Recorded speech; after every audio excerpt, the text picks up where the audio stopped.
Oke, kita bahas ya, apakah isu-isu yang disampaikan oleh para baca pres ini relate begitu ya dengan pemilih. Tapi kita akan membahasnya sesuai dengan urutan ketika mereka berbicara di Apeksi. Yang pertama adalah Ganjar Pranowo. Ini siapa duluan? Nah, kemarin Ganjar Pranowo yang pertama, Anies Baswedan kedua, kemudian terakhir dengan Prabowo Subianto. Sudah ada narsum-narsum kita yang akan bahas ya. Ini dia, sudah ada sejumlah analis politik kita sudah kami hadirkan di studio. Ada Mas Burhan Mutadi dan juga Bang Panggi Syarwi Caniago. Kita coba akan bahas secara mendalam nih. Tapi sebelumnya saya mau tanya dulu ke Mas Burhan, ke Bang Panggi juga nih. Ya. Sudah puas belum sih kemarin mendengar begitu ya, adu gagasan ketiga ini? Paling tidak selama ini kan kita hanya lihat gimmick-gimmick, kemudian safari politik sana-sini. Itu biasanya kemarin mereka hadir dengan membawa beberapa gagasan politik, visi misi mereka paling tidak. Tapi sudah terpuaskan belum sih, Mas Burhan?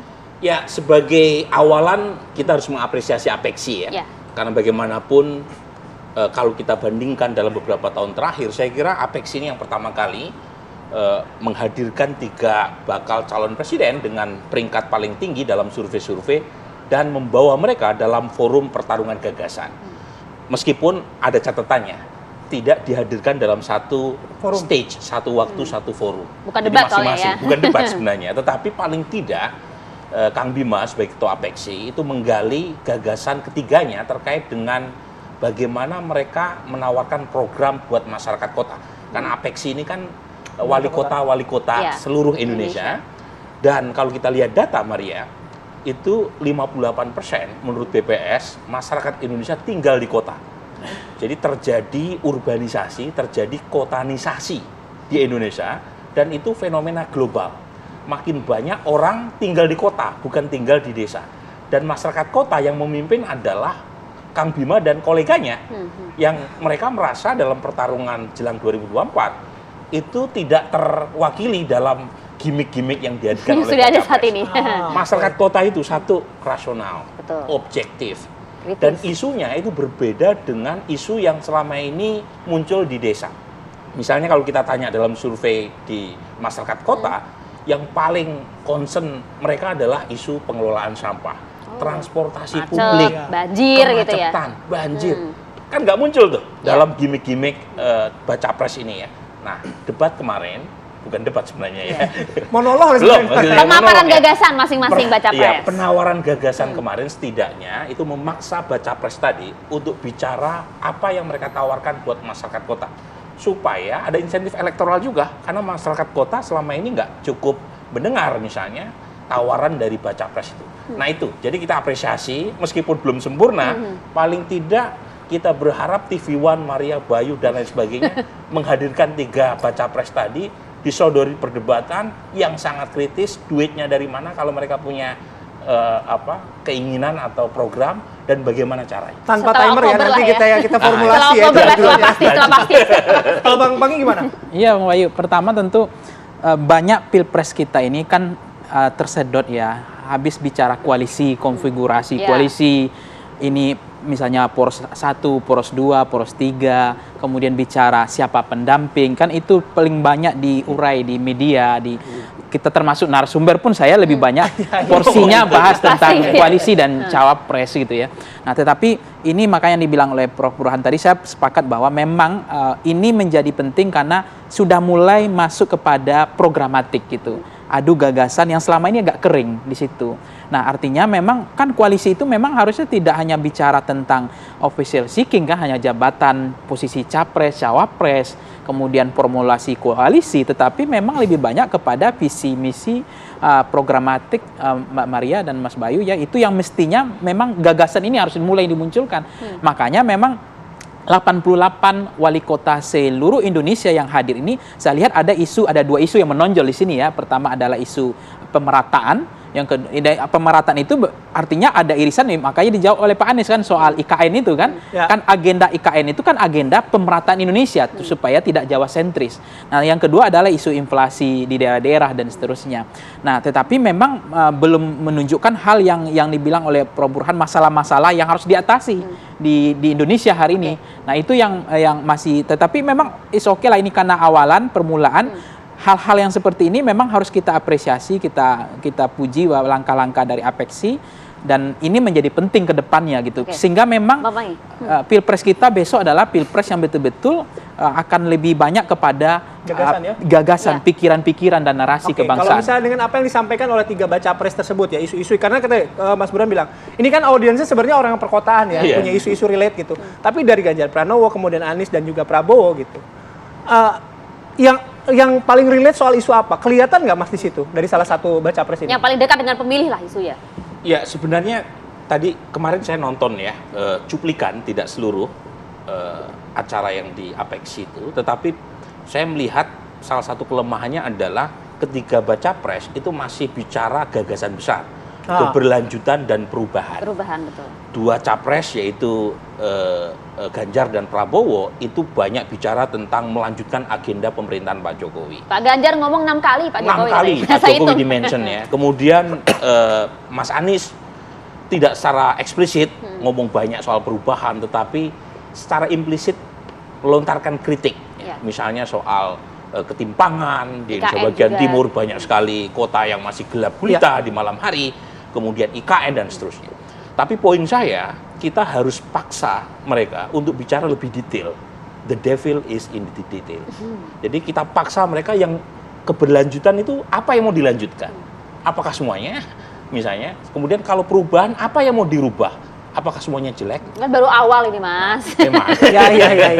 Di TV One itu melanjutkan. Jadi kita Iya. paksa mereka untuk bicara detail, kemudian duitnya dari mana? Kalau misalnya mereka punya seabrek agenda Oke. program yang mau mereka tawarkan kalau terpilih, dan bagaimana caranya? Nah, hal-hal semacam ini itu penting untuk Oke. kita ketahui, Mas bukan Burhan. sekedar agenda Besar keinginan. gitu ya. Kalau tadi agenda besar saja topiknya masih terlalu luas begitu ya, belum begitu dekat dengan para pemilih. Tapi dengan apa yang disampaikan oleh ketiga baca pres nih, sudah bisa tidak untuk mengerek elektoral mereka? Belum cukup ya. Belum ya? Belum cukup, tetapi menurut saya penting ini untuk di follow up terus. Satu, kalau misalnya orang bicara gagasan, itu lama-kelamaan isu-isu primordial, isu-isu abad pertengahan itu ya, itu hilang. Nah, jadi dan kemudian kita tarik publik untuk bicara tentang apa public interest mereka supaya Oke. dilanjutkan oleh baca pres itu. Dan di antara baca pres yang muncul, kira-kira mana yang paling dekat dengan keinginan mereka, ya, keinginan pemilih. Jadi ini tidak memang langsung bisa selesai dalam satu Ya, malam, ya, ya. tetapi paling tidak masih ada waktu 8 bulan. Karena itu dia pemilih kota kita kan rasional dan juga Rasional, objektif itu iya. tadi ya. Bang Pangi, kalau Bang Pangi melihat udah ada dagingnya belum sih dari tiga baca pres ini ketika ngobrol? Iya, memang ini menjadi challenge bagi Anies ya. Ketika apa yang disampaikan Prof. Burhan tadi, saya melihat bahwa ada dua bentuk ya. Pak Prabowo dan Mas Ganjar Boros. cenderung memuji Pak Jokowi. Ya. Nah, sementara Pak Anies sudah mulai ada Kontras nih. daging-dagingnya Ya. untuk melakukan kritik. Nah, kritik itu kan diferensiasi linkage-nya adalah perubahan.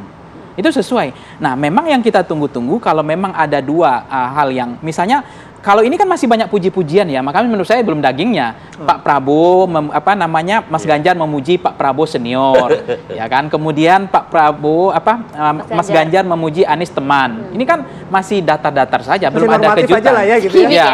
Nah, makanya memang ketika memang ada kalau Anies memang mau mencoba men-challenge ini semua, ya harus diferensiasinya harus keras, harus jelas juga.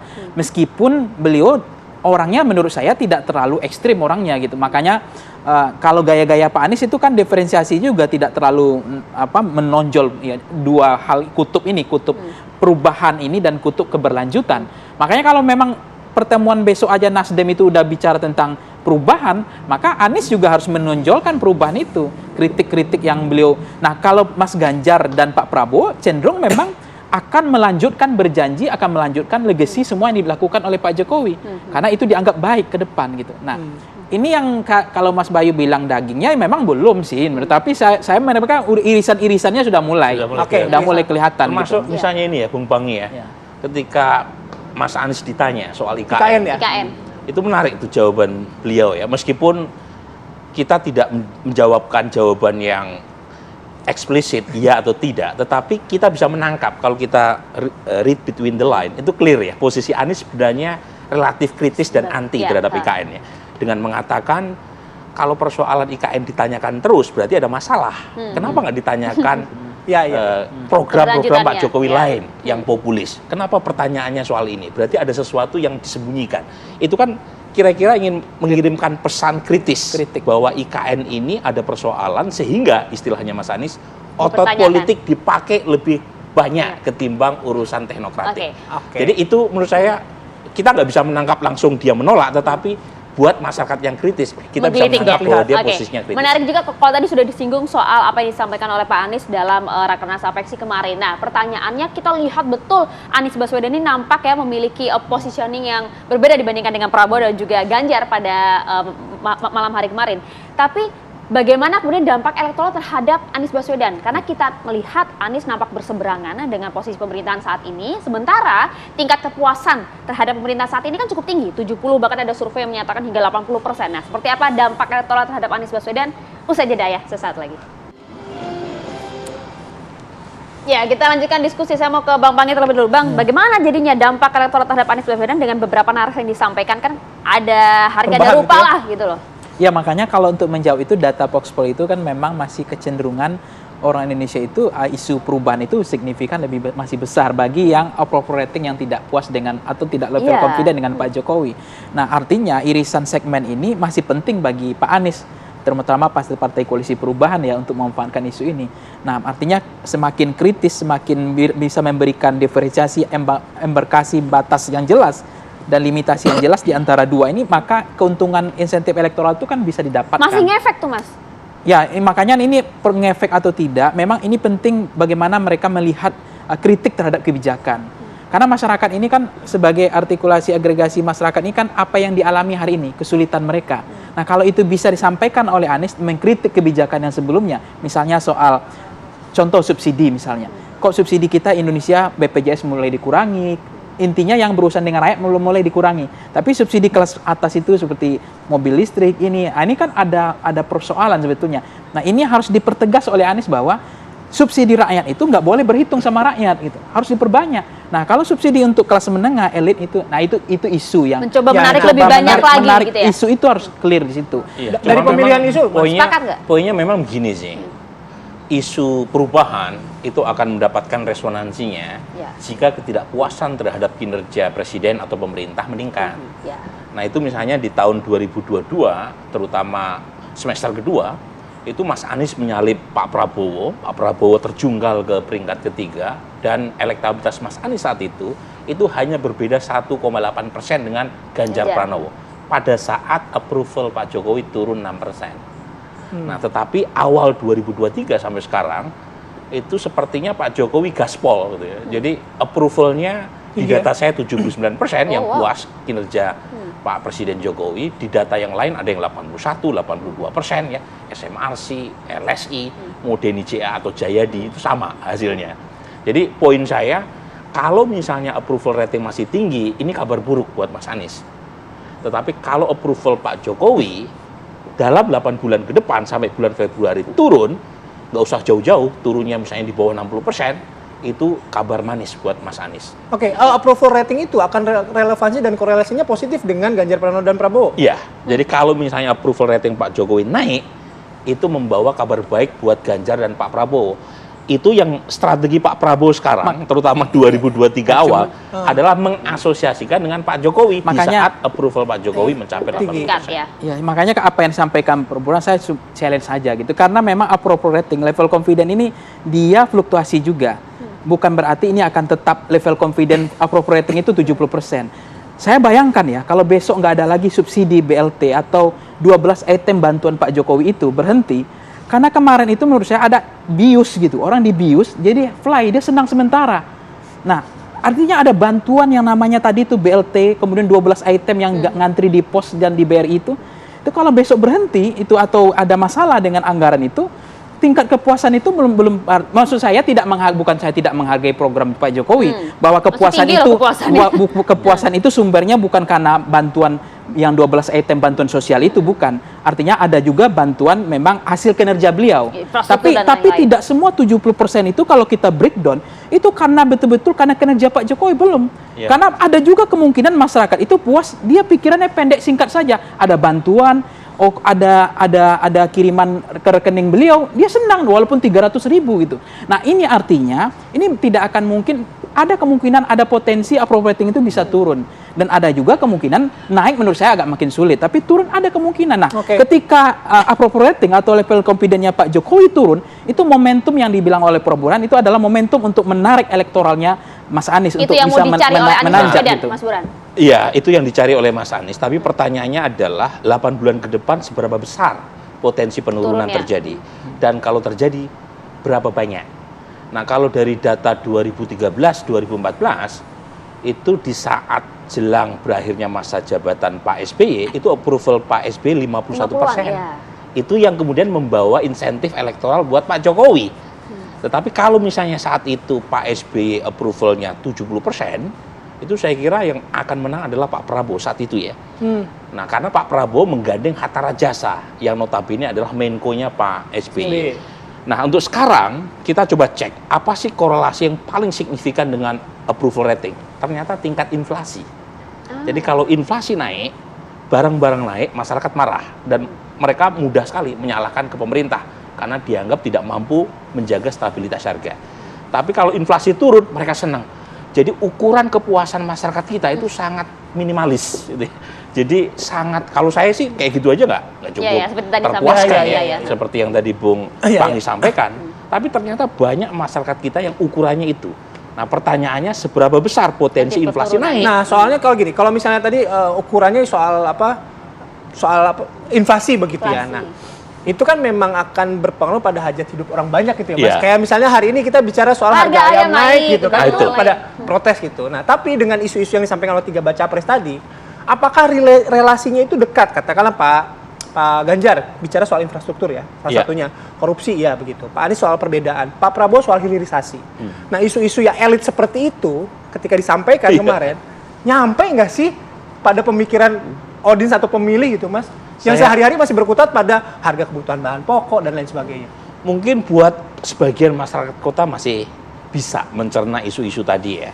Meskipun lagi-lagi pada sapuan jagat yang lebih besar sulit. Karena lagi-lagi masyarakat sangat isu-isu yang dekat dengan mereka isu yang gitu ya. dekat sama mereka, urusan subsisten. Jadi kalau misalnya beras naik Rp500 per kilo per berangkat liter, ke kantor masih macet gitu-gitu ya. Makanya yang bilang Prof. Burhan soal beras naik ya, gas LPG misalnya atau BBM, itu hasil survei saya di data Voxpop bulan Juli itu sempat turun. Jadi ketika ada kenaikan beban yang diberikan kepada rakyat, itu approval rating atau level confidence-nya turun. Nah, di bulan hasil survei saya bulan Februari itu naik lagi setelah ada bantuan-bantuan sosial sudah tadi. turun lagi harganya. Jadi sempat, artinya jangan-jangan menurut saya bahwa kepuasan Pak Jokowi adalah kepuasan masyarakatnya itu adalah karena BLT-nya. Bantuan-bantuan 12 item yang bantuan sosial itu meskipun itu hasil survei saya menunjukkan mereka lebih banyak puas itu karena bantuan. Ya. Bukan karena tingkat inflasinya tinggi, yang jadi kedua, mereka butuh bantuan yang itu, yang gitu kan. kedua ya memang infrastruktur. Tapi soal inflasi, apakah masyarakat bisa zoom out tentang atau mengcapture soal inflasi? Saya pikir agak sulit. Korea enggak split sih pikiran mereka soal inflasi tapi soal yang dihadapi sehari-hari, soal kebutuhan mereka. Kalau besok Pak Jokowi tidak bisa mengendalikan harga, besok ke depan tantangan global yang makin berat, maka itu adalah waktu yang tepat, momentum yang tepat bagi Anies untuk menyuntik elektoralnya kembali, mengambil elektoralnya kembali gitu. Jadi makanya itu Pak Jokowi hari ini selalu melakukan endorse terhadap dua ini. Pak Prabowo dijaga elektabilitasnya, Mas Ganjar dikawal terus oleh Pak Jokowi, karena dua calon presiden ini bagi Pak Jokowi tidak boleh ada turun di bawah Anies itu. Karena dua ini yang melanjutkan. Dan itu yang dilakukan Pak Jokowi ketika November 2022 Anies naik, Prabowo turun, endorsement awal Pak Jokowi terhadap Pak Prabowo pada dasarnya awalnya tanda kutip ya, pengen membantu Pak Prabowo naik lagi supaya di putaran kedua itu yang masuk Ganjar dan Pak Prabowo, bukan Anies. Tetapi ternyata belakangan endorsementnya kekencengan dan nyalip Ganjar, Pak Prabowo. Nah, ini kan kemudian menimbulkan unintended consequences ya. Kekencengan tadi itu. Oke, baik. Setidaknya nanti kalau misalnya kita mau bikin diskusi dialog dengan para bakal calon presiden sudah ada satu isu soal inflasi. Nanti kita rancang ya programnya nanti. Terima kasih Mas Burhan. Terima kasih. Terima kasih banyak.